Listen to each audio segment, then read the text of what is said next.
In this video, we're doing some practice problems working with molarity.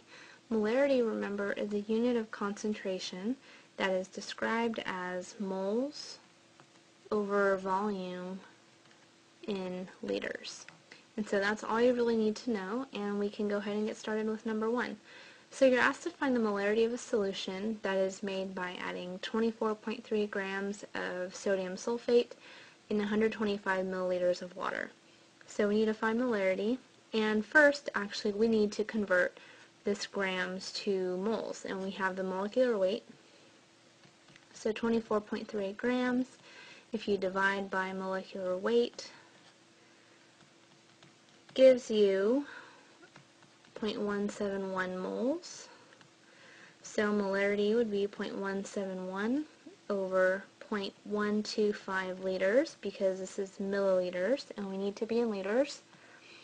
And when you multiply that out, you have 1.37 molar as your answer.